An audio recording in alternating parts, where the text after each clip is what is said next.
Según cifras de la Organización Panamericana de la Salud, 14.000 casos de dengue se registraron en Venezuela durante 2019. Aunque para los meses de diciembre de 2019 y enero de 2020 hubo una baja en el número de casos, actualmente existiría un repunte en algunas zonas del país. Según los médicos, esto podría ser causado por la falta de agua potable constante por tubería, que obliga a muchos venezolanos a mantenerla en su casa almacenada, en muchos casos de forma antihigiénica, lo cual ha generado que nuevamente esta enfermedad tenga un repunte en los meses de febrero y marzo.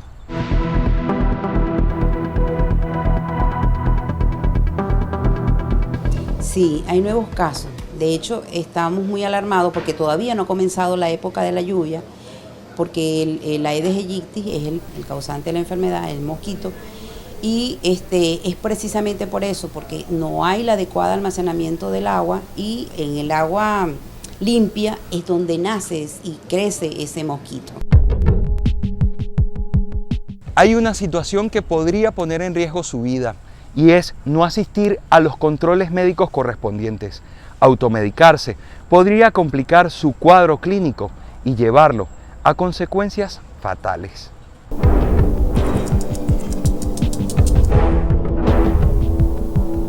Puede tener una complicación tipo hemorrágico. Entonces, en vez de ser un dengue normal, un dengue clásico, podría ser un dengue hemorrágico.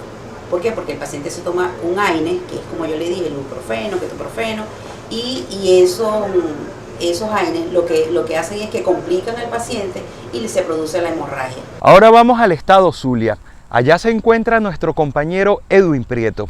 Él nos contará cómo vivió esta enfermedad.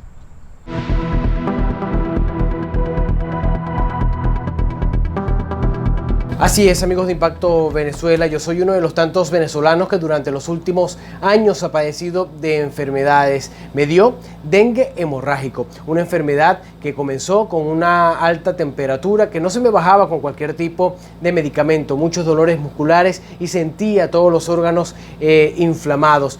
Me tocó recorrer varios centros de salud privados hasta encontrar uno en el que sí tenían los reactivos y fue donde determinaron que tenía dengue hemorrágico y donde ordenaron de manera inmediata mi hospitalización para comenzar el tratamiento que me sacara de ese cuadro tan delicado en el que tuvieron que incluso solicitar al menos 12 donantes para elevarme las plaquetas que estaban muy bajas y por eso tenía una condición tan crítica. Lo cierto es que no se encontraban para ese entonces medicamentos tan básicos como el acetaminofén y la situación por la que estaban atravesando las clínicas privadas que no tenían ni siquiera los reactivos, tampoco medicamentos, y por eso en muchas clínicas que me tocó recorrer después de ya tener los resultados no me querían ingresar porque no tenían cómo atenderme. No solamente a mí que padecí de dengue hemorrágico, sino a otros pacientes que para ese entonces incluso me tocó presenciar como una persona fallecía a raíz de un infarto porque no tenían los equipos para ni siquiera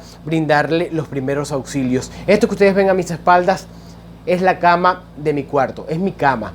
Estoy en el espacio donde logré pasar el comienzo de mi enfermedad y posteriormente la tercera etapa, que fue la de recuperación. Acá, bueno, me tocó padecer de los cortes eléctricos, del racionamiento eléctrico, de las fallas en el sistema eléctrico, mientras estaba en esa etapa tan difícil que fue la recuperación de una enfermedad como la del dengue, y que era un dengue hemorrágico.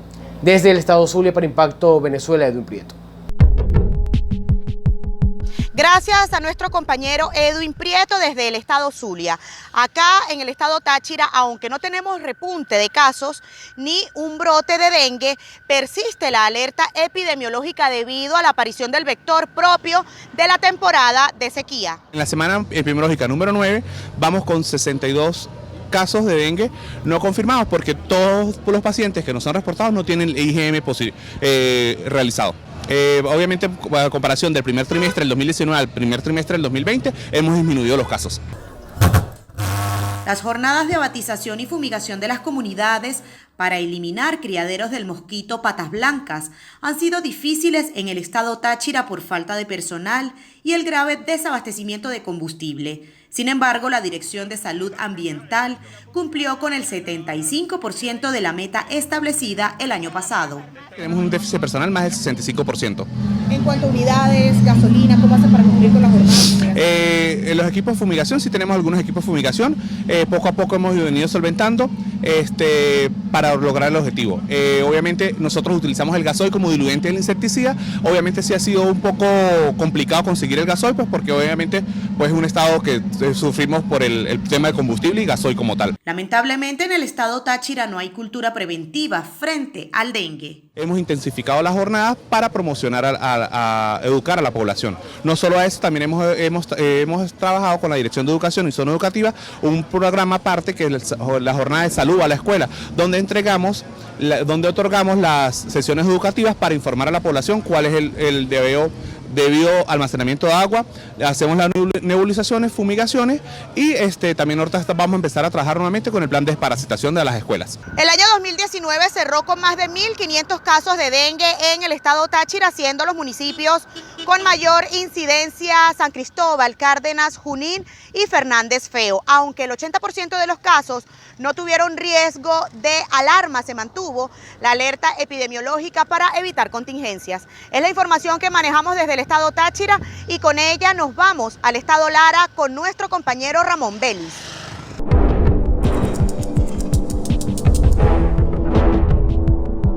Gracias, Mariné. Aquí en el estado Lara conversamos con el presidente del Colegio de Médicos en la región, el doctor René Rivas. Él nos habló acerca de los riesgos que implica la automedicación cuando alguna persona padece dengue. Y a pesar del alto costo que tiene en Venezuela la compra de estos medicamentos para atenuar los síntomas, pues vemos cómo las personas adquieren estos fármacos y se automedican. Esto tiene sus riesgos, porque la enfermedad del dengue tiene compromiso sistémico y puede afectar al individuo, además de su sintomatología clínica, el proceso de automedicación y causar complicaciones como por ejemplo hepatopatías o lesiones de hígado. El médico destacó que en la entidad los pacientes cuentan con el tratamiento para tratar esta enfermedad.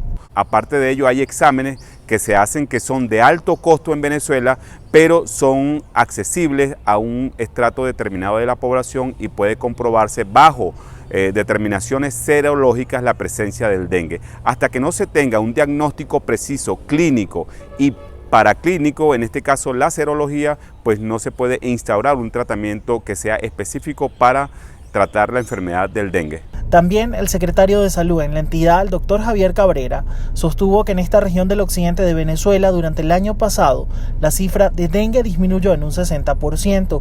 Ahora nos trasladaremos hacia La Guaira con nuestra compañera Ami Vargas. Gracias, Ramón, por el pase. En el estado Vargas, la gente ha recurrido a alternativas naturales para poder superar los cuadros de dengue a través del agua de coco. Esto ante la escasez y sobre todo los altos precios de la medicina tradicional.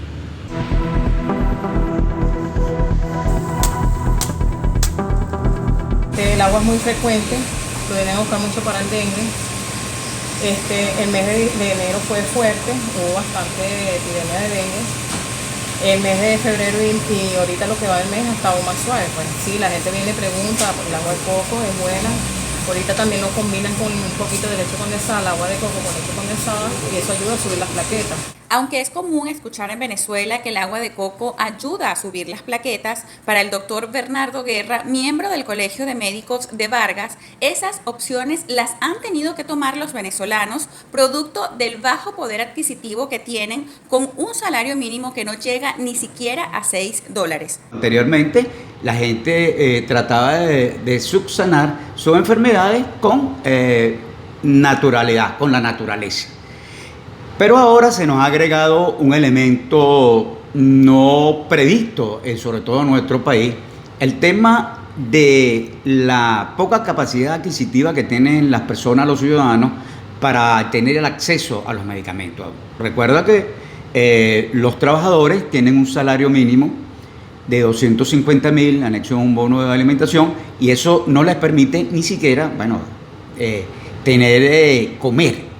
Los trabajadores están en condición de hambre. Entonces, cuando un trabajador en esas condiciones sufre de alguna enfermedad, y en este caso del dengue, que es una enfermedad viral, Entonces, no tiene cómo resolver comprando los medicamentos que corresponde para calmar sus síntomas y entonces toma otras alternativas.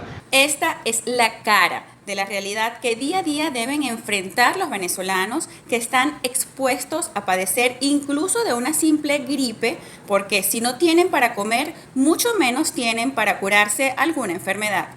Desde el Estado Vargas, Ami Torres, somos Impacto Venezuela.